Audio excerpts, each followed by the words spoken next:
ආයුබෝවන් කියලා පිළිගන්නවා ක්‍රීඩා ලෝලී ඔබ සියලු දෙනාම. ඉතින් අද මම මේ වීඩියෝ එකෙන් කතා කරන්න යන්නේ 2025 ශ්‍රී ලංකේ කුසල තරගාවලියේ ඕස්ට්‍රේලියාව සහ ඉන්දියාව අතර පැවතු පළමු අවසන් පූර්ව තරගය පිළිබඳව. ඉතින් වීඩියෝ එක පටන් ගන්න කලින් ඔයා තාමත් channel එක subscribe කරලා නැත්නම් අනිවාර්යයෙන්ම channel එක subscribe කරලා bell icon එක click කරලා තියාගන්න. ඉතින් වැඩි විස්තර දැනගන්න අපි යමු වීඩියෝ එකට. ඕස්ට්‍රේලියාව ඉන්දියාව අතර පැවතු පළමු අවසන් පූර්ව තරගයේ කාසියාවාසයේ දිනාගත් ඕස්ට්‍රේලියානු නායක ස්ටිව් ස්මිත් පළමුව පන්දුවට පහළ දීමට තීරණය කරා. ඒ අනුව ඕස්ට්‍රේලියානු ඉනිම ආරම්භ කරුවේ පීටර් පිවිසි, ට්‍රැවිස් හෙඩ් සහ කූපර් කොන්නෙලි අතර පළමු කඩුල්ලේ ශබ්දතාවය ලකුණු 4කට සීමා කරමින් කූපර් කොන්නෙලිව ලකුණු නොලබා දවා ගැනීමට මොහොමඩ් ෂාමි කටයුතු කරා. අනතුරුව පිටියට පැවති ස්ටිව් ස්මිත් සමග පිටියේ එක් වූ ට්‍රැවිස් හෙඩ් දෙවන කඩුල්ලට පන්දු 32කින් වේගවත් ලකුණු 50ක ශබ්දතාවයක් පිටවීමට සමත් වුණා. වරුණ චක්‍රවර්තිගේ පන්දුවක් හමුවේ සුප්මන් ගිල් හට උඩ පන්දුවක් ලබා දී දෙවී යාමත් සමග ට්‍රැවිස් හෙඩ්ගේ ඉනිම නිමාවටපත් වුණා.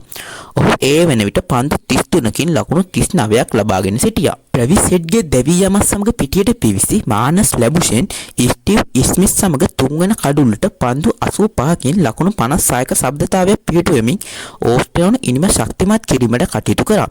මානස් ලැබුෂෙන් ලකුණු 29කට රවින්ද්‍ර ජඩේජාගේ පන්දුවක් හමුවේ කඩුල්ල මොවා කිරීමේ වරදට හසු වී දෙවී යාමත් සමග එම ශබ්දතාවයද නිමාවටපත් වුණා.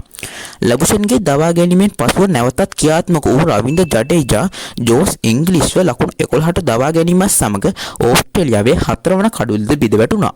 ජෝස් ඉංග්‍රීසිගේ දැවී යාමෙන් පසුව ස්ටිව් ස්මිත් සමග පිටියේ එක් වූ ඇලෙක්ස් කේරි 5 වන කඩුල්ලට පන්දු 58කින් ලකුණු 54ක ශබ්දතාවයක් ගොඩනගමින් ඕස්ට්‍රේලියානු ඉනිම ශක්තිමත් කළා.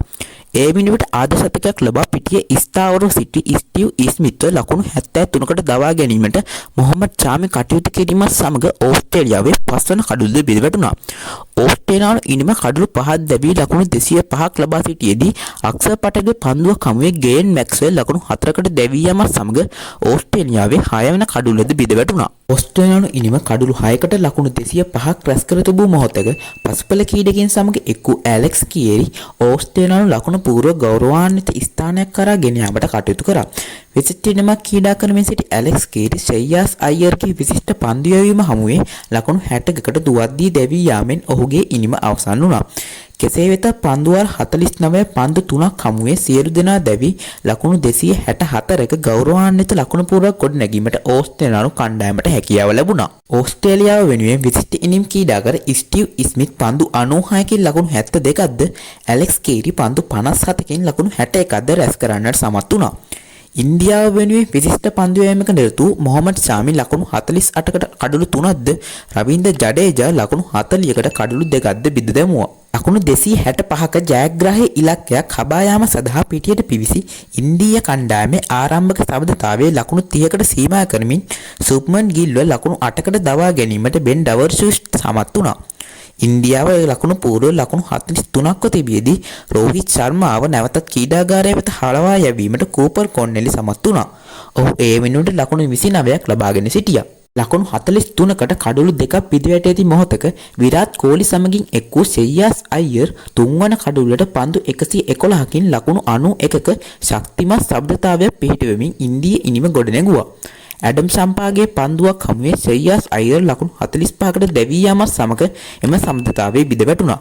අයියර්ගේ දැවී යාමෙන් පසුව පිටියට පැවති අක්ෂර් පටෙල් නැවතත් විරාට් කෝලි සමග එක්ව 4 වන කඩුල්ලට පන්දු 52කින් ලකුණු 44ක ශබ්දතාවයක් ගොඩනැගුවා. අක්ෂර් පටෙල් නතන් එලිස්ගේ පන්දුවක් හමුවේ ලකුණු 27කට දැවී යාමත් සමග එම ශබ්දතාවයේද බිඳ වැටුණා. අක්ෂර් පටෙල්ගේ දැවී යාමත් සමග පිටියට පැමිණි KL රාහුල් නැවතත් විරාට් කෝලි සමග එක්ව 5 වන කඩුල්ලට පන්දු 46කින් ලකුණු 47ක ශබ්දතාවයක් පිහිටවීමට සමත් වුණා.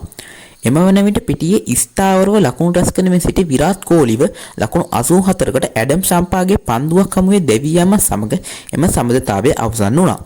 ඉන්පසු පිටියට පැමිණි හර්දික් පාණ්ඩ්‍යා KL රාහුල් සමග එක්ව ඉන්දීය කණ්ඩායම ජයග්‍රාහී ලකුණු 265 සීමාවට රැගෙන ගියා.